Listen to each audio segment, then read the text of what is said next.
So guys आज की video में कवर करूंगा कि कैसे आप अपनी एनजीओ के लिए फाइनल रजिस्ट्रेशन ले सकते हैं 80G का। अगर आप 80G अप्लाई करना चाहते हैं, 80G लेना चाहते हैं अपनी एनजीओ के लिए फाइनल रजिस्ट्रेशन, मैं गाइस फाइनल की बात कर रहा हूं।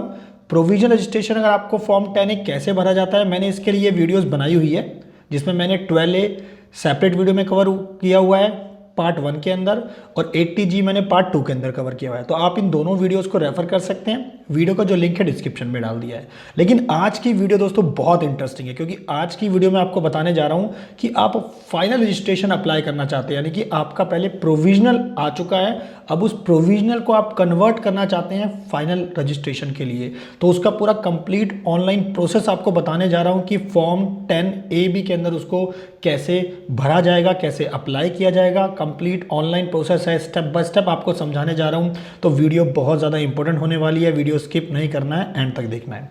नमस्कार, मैं दीपक बैसला आपका स्वागत करता हूं हमारे यूट्यूब चैनल पर। कई चैनल बने हो तो वीडियोस को लाइक करें, शेयर करें और चैनल को सब्सक्राइब करना ना भूलें। नीचे लाल बटन को दबाएं ताकि कोई भी वीडियो आए तो आपको सबसे पहले मिले, आप उसे मिस ना करें। तो दोस्तों सबसे पहले हमें जाना है इनकम टैक्स की वेबसाइट पे। ये हमारे पास इनकम टैक्स की वेबसाइट खुल चुकी है। हमें लॉगिन करना है अपने एनजीओ के क्रेडेंशियल से। तो यहाँ पे हम डालेंगे यूज़र आईडी जो कि पैन नंबर है। उसके बाद डालेंगे ये, इस चेकबॉक्स को इनेबल करेंगे और पासवर्ड डाल के कंटिन्यू करेंगे। कंटिन्यू करने के बाद ये हमारा खुल चुका है हमारी एनजीओ का डैशबोर्ड पेज। अब यहाँ पे आपके क्या करने वाले हैं, फॉर्म 10AB के अंदर फाइनल रजिस्ट्रेशन अप्लाई करना सीखने वाले हो आप लोग, ठीक है।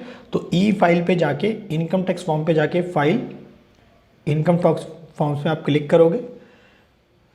अब उसके बाद आपने करना है next step, person with business, person without business, now person और इंडिपेंडेंट, इस वाले ऑप्शन पे आपने क्लिक करना है। और यहाँ पे आपके पास ऑप्शन होगा फॉर्म 10AB का, ये रहा, tax exemption relief application for registration approval. File now पे क्लिक करोगे। उसके बाद यहाँ पे आपने सेलेक्ट करना है असेसमेंट ईयर, क्योंकि जैसे मैं अब असेसमेंट ईयर 23-24 है हमारा जो करंट यानी कि असेसमेंट ईयर है। उसके बाद आपने क्लिक करना है लेट्स गेट स्टार्टेड पे। अब गाइज यहाँ पे हमारे पास खुल चुका है ये फॉर्म। मैंने पहले कुछ इसमें डिटेल भरनी चाहिए थी। नाउ तो सबसे पहला जो स्टेप है यहाँ पे हमें डालनी है इनकॉर्पोरेशन वगैरह की डिटेल।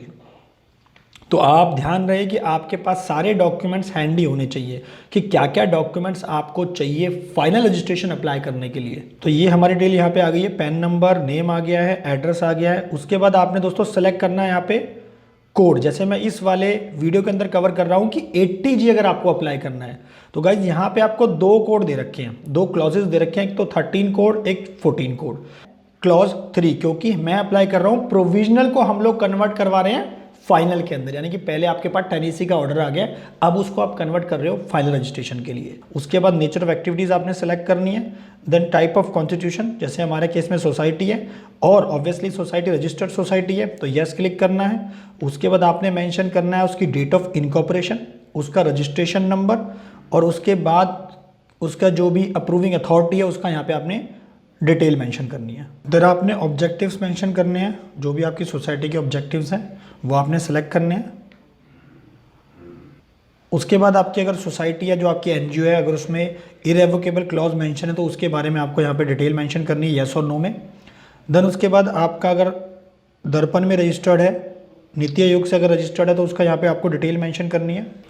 ये यहाँ पे मैंने नीति आयोग की जो डिटेल थी, यानी कि जहाँ पे भी रजिस्ट्रेशन अगर है, जैसे FCRA में रजिस्ट्रेशन है तो वहाँ पे उसकी डिटेल मेंशन करनी है, या इनकम टैक्स के किसी और प्रोविजन में रजिस्ट्रेशन है तो वो डालना है, दर्पण है या फिर नीति आयोग है तो यहाँ पे आपको डिटेल मेंशन करनी है।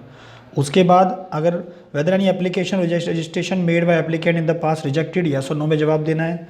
देन उसके बाद पूछ रहा है कि सेक्शन 10 क्लॉज 21 की यस और नो में आपको जवाब देना है। नाउ अब आपको यहाँ पे मेंशन करनी है KYC डिटेल, यानी कि जो आपके मेंबर्स हैं, मेन मेंबर्स हैं उनकी। मैं आपसे दोस्तों एक बात यहाँ पे बता दूँ कि ऐसा नहीं है कि अगर 15 मेंबर सोसाइटी में तो 15 की 15 डिटेल आप डालो। आप जो मेन 5 से 7 मेंबर हैं उनकी डिटेल भी डाल सकते हो, तो इसमें कोई कंफ्यूज होने की जरूरत नहीं है। सर 20 मेंबर है तो क्या 20 की भी डिटेल डालनी पड़ेगी? आप मैक्सिमम 5 से 7 लोगों की डिटेल डाल सकते हो। तो दोस्तों हमने ये सारे मेंबर्स की डिटेल यहाँ पे डाल दी है, जो भी मेंबर्स हैं सोसाइटी के। उसके बाद यहाँ पे आपसे पूछता है कि अगर आपका कोई मेंबर इंडिविजुअल कैपेसिटी में 5% से ज़्यादा की उसके पास होल्डिंग है, यानी कि बेनिफिशियल ओनर है वो, तो यहाँ पे उसकी डिटेल आपको मेंशन करनी है। उसके बाद आपने इसको सेव करना है। जैसे इसको सेव करेंगे तो ये हमारा पहला जो स्टेप था, यानी कि जो हमारा पहला पार्ट था वो कंप्लीट हो गया है। नाउ अब हम जाते हैं ऑपरेशन डिटेल्स पे। तो यहाँ पे आपने मेंशन करनी है, एक एक आपने देखना है कि आपका जो क्वेश्चन है आपकी एनजीओ पे एप्लीकेबल है या नहीं है, तो उसके बेसिस पे आपने यहाँ पे डिटेल मेंशन करनी है। गाइस यहाँ पे आपने मेंशन करनी है बैंक अकाउंट डिटेल, जिसके अंदर आपको प्रॉपर यहाँ पे डिटेल मेंशन करनी है, ऐड करके आईएफएससी कोड डालना है, उसके बाद उसका अकाउंट नंबर उसको ऐड करना है। अब अकाउंट नंबर डालने के बाद आपने फर्दर डिटेल मेंशन करनी है कि लैंड और बिल्डिंग तो नहीं है एनजीओ के पास, उसकी डिटेल आपने मेंशन करनी है।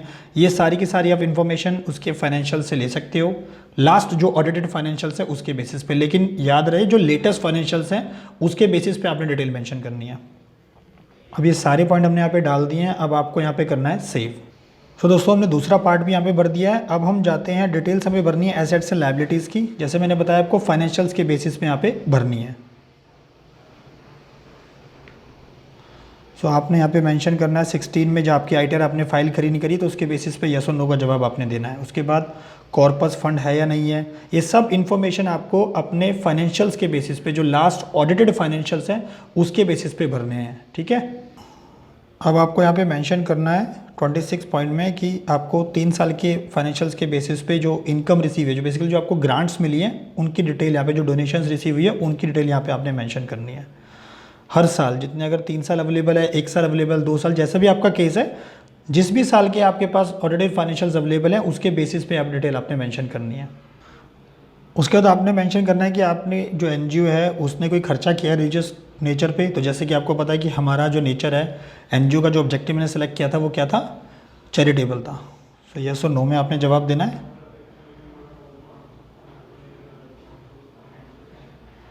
उसके बाद आपने सेव करना है। सो गाइस यहाँ पे हमारा थर्ड पार्ट है वो भी हमने कंप्लीट कर दिया है, डिटेल हमने सारी डाल दी है। नाउ अब हम इसके अंदर करेंगे डॉक्यूमेंट्स अटैच। तो जैसे कि आप देख सकते हैं कि मैंने पहले यहाँ पे डॉक्यूमेंट्स अटैच कर लिए हैं। सेल्फ सर्टिफाइड कॉपी आपको लगानी है, बेसिकली सोसाइटी है तो आप एमओई की कॉपी लगा सकते हैं। सर्टिफिकेट रजिस्ट्रेशन यहाँ पे आपको डालना है। एनजीओ अगर आपका दर्पण या नीति आयोग में रजिस्टर्ड है तो वहाँ पे उसकी सर्टिफिकेट की कॉपी लगा सकते हैं, और साथ में 10AC का जो ऑर्डर है उसकी भी कॉपी आपको लगानी है। और जो इम्पोर्टेंट पॉइंट दोस्तों यहाँ पे है कि ऑडिटेड फाइनेंशियल्स आपको ज़रूर लगाने हैं अगर अवेलेबल होते हैं एनजीओ के, तो वो यहाँ पे हमने लगाने हैं। साथ ही आपने यहाँ पे KYC डॉक्यूमेंट जो है मेंबर्स के वो भी अटैच करने हैं। उसके बाद आपने इसको करना है, डिटेल मेंशन करनी है, उसके बाद उसको सेव करना है। तो जैसे इसको आप सेव करेंगे दोस्तों, ये हमारा पूरा का पूरा फॉर्म यहाँ पे जो है वो हमने भर दिया है। अब इसको करेंगे प्रीव्यू करने के बाद इस फॉर्म को आप डाउनलोड भी कर सकते हैं, फिर एंड में भी आपके पास ये ऑप्शन देगा। उसके बाद नेक्स्ट स्टेप आता है proceed to E verify. Are you sure proceed to E verify, yes click करना है, और आपको अपने आधार से बेसिस पे यहाँ पे ये इसको फॉर्म को कंटिन्यू पे क्लिक करना है। तो OTP यहाँ पे हमारा चला जाएगा। जो भी मेन मेंबर होगा जिसकी डिटेल यहाँ पे डाल रखी होगी हमने प्रोफाइल के अंदर, उसके नंबर पे OTP जाएगा, जो मोबाइल नंबर उसके आधार से लिंक होगा। तो यहाँ पे आपने जनरेट OTP करना है, और ये हमारा OTP जा चुका है। तो गाइस यहाँ पे हमने OTP डाल दिया है। सो हमने OTP यहाँ पे डाल दिया, इसको करेंगे वैलिडेट। जैसे इसको वैलिडेट हम करते हैं तो ये हमसे पूछेगा कि are you sure you want to submit. So guys हमारा फॉर्म यहाँ पे 10AB सबमिट हो गया है, और मैंने इस वीडियो में दोस्तों आपको समझाया कि कैसे फॉर्म 10AB भरा जाता है ATG अगर आप फाइनल रजिस्ट्रेशन अप्लाई करते हैं। तो आशा करता हूँ वीडियो आपको पसंद आई होगी। अगर आपको इस वीडियो से कुछ भी क्वेरी है, कुछ भी सजेशन, तो आप नीचे कमेंट बॉक्स में डाल सकते हैं। हमारी टीम आप तक पहुँच कर उसका रिप्लाई करेगी। और दोस्तों इस वीडियो ने आपको कुछ ना कुछ एक सोल्यूशन प्रोवाइड किया होगा। इससे दोस्तों वीडियो को लाइक करें, शेयर करें, और चैनल को सब्सक्राइब करना ना भूलें। नीचे लाल बटन को दबाएं ताकि कोई भी वीडियो आए तो आपको सबसे पहले मिले। Thank you.